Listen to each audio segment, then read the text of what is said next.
if this game ends up going the distance here, simply because...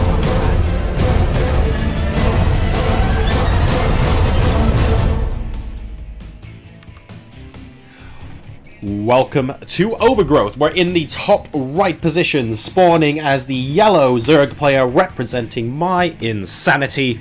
He's on match point now after winning that last game. Can he close it out here? It's Petraeus.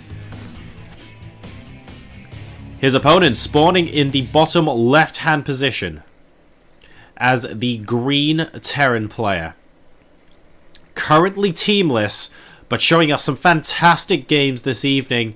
He has to win the next 3 in a row, though, if he wants to unseat our incumbent King of the Hill.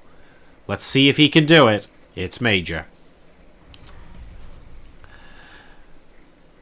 Now, some of you were wondering, and there was at least one question a little earlier, asking, well, it's a best of 9 and there are 7 maps. That's exactly right.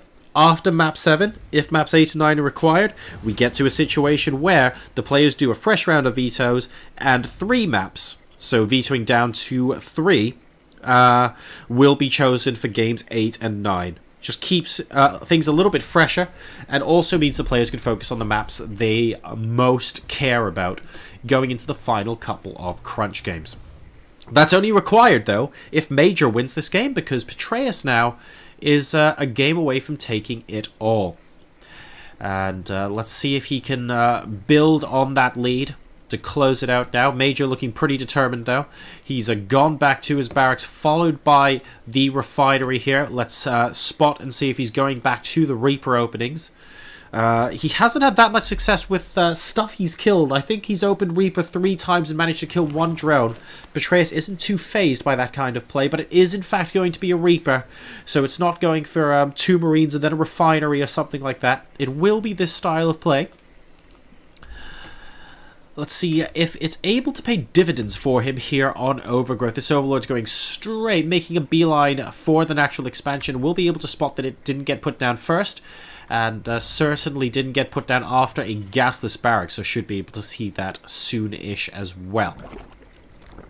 Now, gas completing before the pool completes here, but we've got, of course, the hatchery from Petraeus about to pop in the natural expansion too. As the first Reaper now moves out across the map. Not an awful lot to kill yet, but the spawning pool is going to pop now, so the Queen can only just start. So that's going to take a little while before they're up, which means we're going to have to be seeing a little bit of dancing with this Reaper. Let's see how well that goes. The first 6 lings are now out on their way. Petraeus does tend to make quite a lot. Oh, this drone. Oh, one of them goes down. So there we go. Being more successful here in the 4th game. He's opened Reapers. And yes, he gets a second one as well. But he needs to get off of creep very quickly. Oh, what an excellent hold position by that drone, guys. Beautiful work there from Petraeus. He loses 2 drones but kills off the Reaper. Really good to trap the Reaper in that position. That's also another reason why the spawning pool was here. You often go, oh yeah, it's really cute, Zerg put SimCity, but a Reaper just avoids it and does that anyway. Well, guess what? You're in a situation where wherever the drone goes, the Reaper has to follow to kill it, right? And that was just a really, really good piece of micro from Petraeus. So that Reaper is dead, which means his friend is going to be nowhere close to as effective, and these Queens rule the roost. Although they probably don't want to be going out too far into the middle of the map. Once you spread some creep and you get Queen sort of out here, they basically can't even go into the main base, and it's fantastic news all around for Petraeus. But he did lose 2 workers in that. It wasn't for free or anything like that. And, well, whatever the Zergling couldn't spot, I'll tell you what, the Overlord absolutely can. And unfortunately, he can't block the barracks from rising, although that would be quite amusing. So he will spot that Hellions are going to be following up. Now, note that there's no starport, and he's going, hang on a second, why is there no starport? Where is it being built? It must be up here somewhere. That's not a starport unless you go straight to battle cruisers, and it's the biggest starport in history. That is, in fact, a 3rd CC. So Petraeus has spotted everything that's going on. Work account currently 24 to 32 in favor of Petraeus. As he continues to macro up. A Baneling Nest getting put down now. I wonder if he's going to try and end this all with a bust. Certainly a possibility. He's seen that 3rd command center. He knows that Banshees won't be incoming. So there'll be Hellions, but no Banshees. And he's taken his third hatchery at the same time. It's nearly complete as well. So this Reaper, there's absolutely no point sort of banging on at that hatchery with its little toy guns, because it's simply not going to matter. In the meantime, we're going to be putting a little bit of pressure on the front. There are only 2 Queens here against 3 Reapers and 2 Hellions. So they could be doing a little bit of damage. A couple of Speedlings trying to surround. 5 is not going to be enough. He'll have to pull back. There we go. Got a little bit of reinforcements. One of the Queens is about to die. He has to be careful. He needs to pull them all the way back now.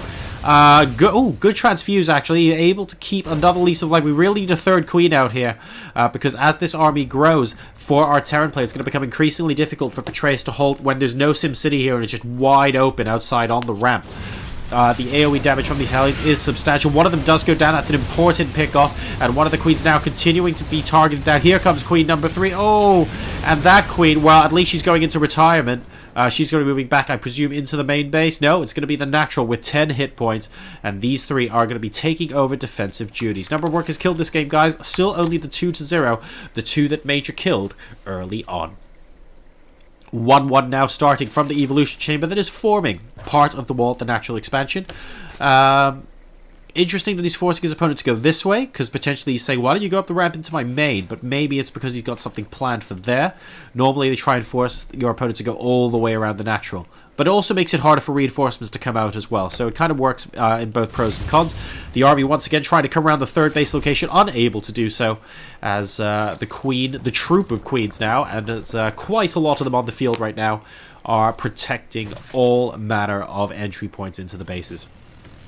We're going to be trying for the natural expansion once again. They might be able to sneak in here, actually. The Queens are a little bit offside in the 3rd base location. Ooh, dear. Oh, man. Somebody get the barbecue. Break out the teriyaki sauce, ladies and gentlemen. There's going to be a bit of flambe going on here. And this could be a problem. George Foreman would like this game. A Queen going down inside the main base. Oh, he's lining him up. Oh, my God. That's a lot of drones killed.